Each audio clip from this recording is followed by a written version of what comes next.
Hello everyone, আজকে আমরা আপনাদেরকে কীভাবে ধানের জমিতে বীজ দেওয়া হয় সম্পূর্ণ প্রক্রিয়া দেখানোর চেষ্টা করব। তো প্রথমে আমরা দেখতে পাচ্ছি এখানে এই কৃষকটি কি প্রথমে বীজগুলা ঢেলে নিচ্ছে। দেখুন বীজ ঢালার কিছু দৃশ্য। তো গাইস,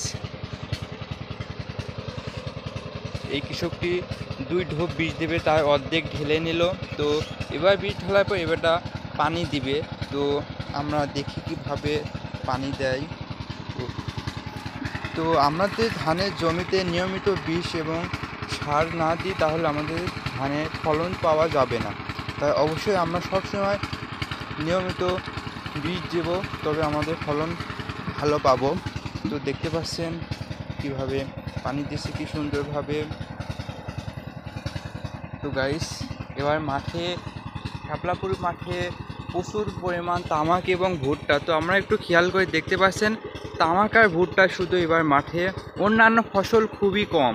তো আপনাদেরকে আমরা একটু তামাক ক্ষেত দেখাই। তো এখানে আমরা দেখতে পাচ্ছি তামাক ক্ষেত এমন একটি জিনিস, সেটা তামাক দিয়ে নেশাজাতীয় জিনিস তৈরি হয়, বিড়ি সিগারেট। তো আমরা কম বেশি সবাই বিড়ি সিগারেট খেয়ে থাকি, কিন্তু এই তামাক ক্ষেত আমরা এমন একটি চাষ, আমরা বিশ্বাস করছি তামাক ক্ষেত খুবই একটি খারাপ জিনিস।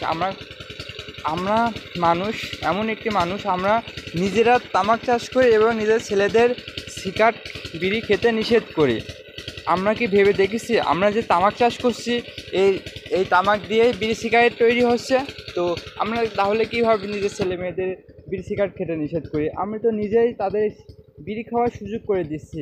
তাই আমি বলি, অবশ্যই আপনি আগে নিজের ছেলেকে নিষেধ করার আগে অবশ্যই আপনি এই তামাক চাষ করা বাদ দিবেন। তো এবার শাপলাপুর মাঠে প্রচুর পরিমাণ তামাক।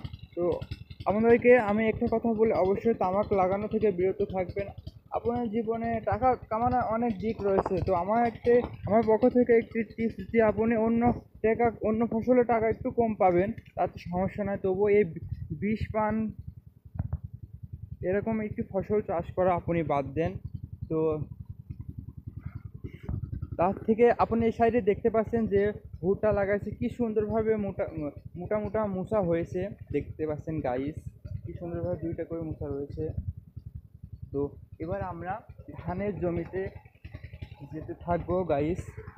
তো আমরা দেখতে পাচ্ছেন যে এখানে পানি চলছে, অর্থাৎ ভুট্টার জমিতে এক কৃষক পানি নিচ্ছে। তো আজকে এবার আমরা ধানের জমিতে চলে যাব। তো গাইস, এখানে দেখতে পাচ্ছেন যে পানি চলছে মেশিন দিয়ে।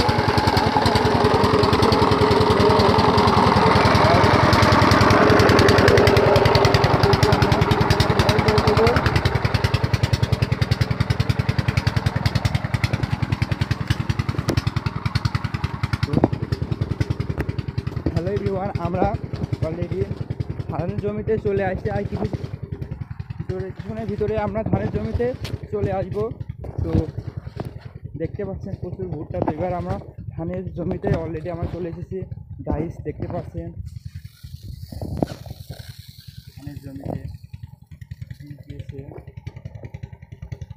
তো গাইস দেখুন কি সুন্দরভাবে এই কৃষকটি ধানের জমিতে বীজ দিচ্ছে।